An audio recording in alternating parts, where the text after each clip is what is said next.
The guy was the new owner of a baseball team that was in the basement of the league when he took it over. He went to the pitcher and he said, "What is your best throw?" He said, "Well, I got a good curveball and I've got a good fastball." And he went on talking about his different throws. He said, "But tell me this, what is your best throw?"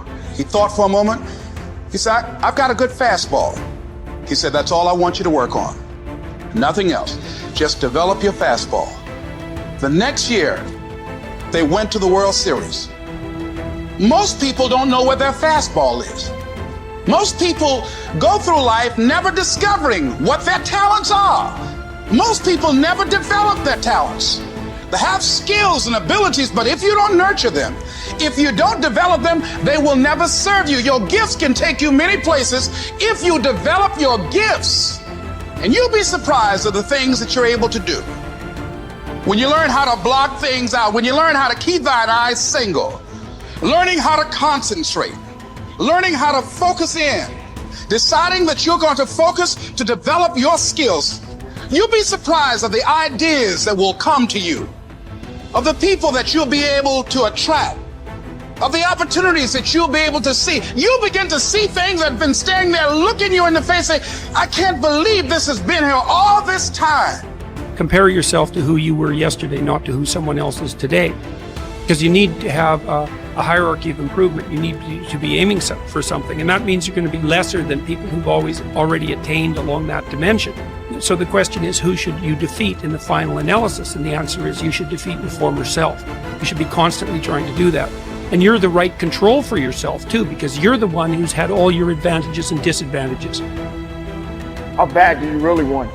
You gotta hear me. People talk about Oprah Winfrey, Ted Turner, Warren Buffett. Listen to me. I don't care how much money you make. You only get 24 hours in a day. And the difference between Oprah and the person that's broke is Oprah uses her 24 hours wisely.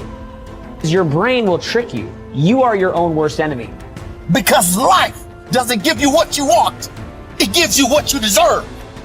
And if you haven't worked for it, if you haven't sacrificed for it, if you haven't given your all, then you don't deserve it, and you won't get it. Here's the problem I find most people have. They judge themselves through the lens of a moment. They fail at something. They miss. They embarrass themselves. They flub something. And they think that defines who they are. But I'm telling you right now, you're not defined by who you are. You're defined by who you want to become and the price you're willing to pay to get there.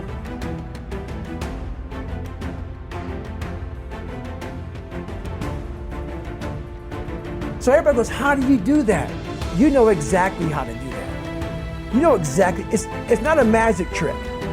There's nothing I talk about in that book that's a magic trick. It's all back down to a very primitive mindset of we just have to do. It's like breathing. Breathing becomes normal.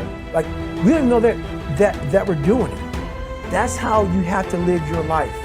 When that alarm clock goes off at 4 or 5 in the morning, your mind says no. You just say, this is what we do. It's what we do now. Because to get to where you want to go, the amount of pain involved, I'm not saying physical, I'm not saying you got to break yourself off. The amount of mental pain of how many times you're going to have to do something that you don't want to do to get to where you want to go is going to be, there's going to be more times you do something that you don't want to do than you are going to want to do. And that's your new norm. That's your new norm. So then it's like breathing. And then once you do this over and over and over again, it becomes like breathing. I don't want to live this lifestyle, but to get to the other side of this, I have to. So if you really want it, you realize what trying is and what trying is not. How do you overcome the suffering of life? Is be a better person. That's how you do it. Well, that's hard. It takes responsibility. And I think, if you said to someone, you want to have a meaningful life? Everything you do matters. That's the definition of a meaningful life. But everything you do matters. You're going to have to carry that with you. Or do you want to just forget about the whole meaning thing and then you don't have any responsibility, because who the hell cares? And you can wander through life doing whatever you want, gratifying impulsive desires for how useful that's going to be. And you're stuck in meaninglessness, but you don't have any responsibility. Which one do you want? Well, ask yourself, which one are you pursuing? And you'll find very rapidly that it isn't the majority of your soul that's pursuing the whole meaning thing, because, well, look what you have to do that. You have to take on the fact that life is suffering. You have to put yourself together in the face of that. This intense focus on one goal is not easy, but it is all important. Orison Swett Marden wrote, "The giants of the race have been men and women of concentration, who have struck sledgehammer blows in one place until they have accomplished their purpose. The successful men and women of today are those of one over, mastering idea, one unwavering aim, men and women of single and intense purpose." Marden also said that every great man has become great. Every successful man has succeeded in proportion as he has confined his powers to one particular channel. Single-minded concentration in the direction of your dreams will intensify your desires and increase your emotional drive toward your goal. This intensity of concentration will activate the law of attraction and begin to attract people and opportunities into your life to help you to achieve your goal. The more you think about your goal, the more it will come to dominate and direct your life. The more you think about it, the more rapidly you will move toward it, and it will move toward you. You're already in pain. Get a reward for it. Like, you're already in pain. So at the end of the day, you everything is already messed up. So why would you go through all that pain and not get something for it? Like, it doesn't make sense. Like, it doesn't make sense to put all those hours in. Okay, yeah, it was football, but it doesn't make sense to put all those hours in and not transfer those hours to something else. It doesn't make sense not to recycle the pain and get wealth or a successful life, a successful spouse, like whatever, have kids, whatever it is. And so for me, just going through my go-through, I was like, it can't end here. Like, bro, it can't end here. I worked too hard. I've read the books. I've gone to the conferences. I went to the classes.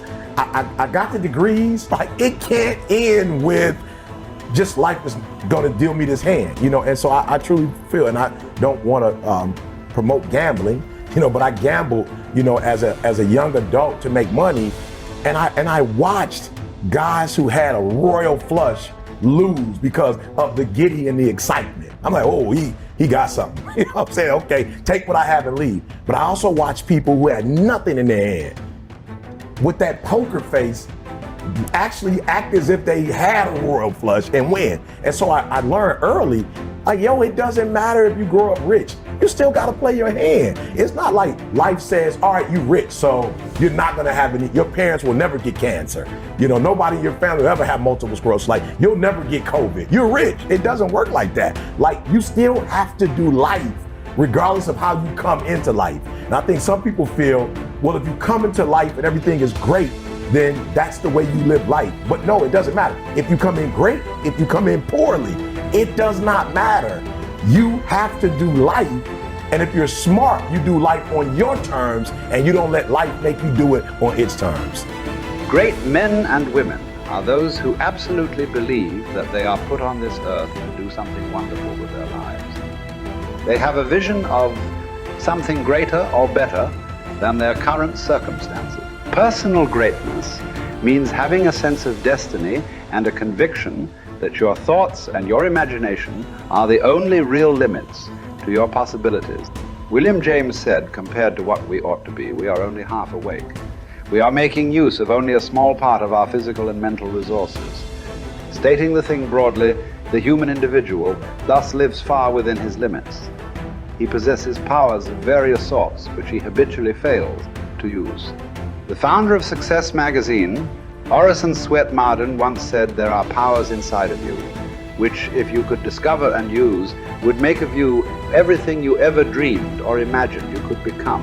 In a 5-year study of leaders reported on in his book, Leaders, Warren Bennis discovered that each of them consciously avoided the comfort zone by continuously setting higher goals. They never allowed themselves to become complacent. They lived their lives fully extended, always striving to be and do more. To develop unshakable self-confidence, you need to see yourself and think of yourself as a leader, and to do what leaders do. You need to stretch yourself toward the outermost boundaries of your potential. You need to set goals that draw out of you the very best that is in you. You need to work toward objectives that cause you to feel a sense of mastery and peak performance.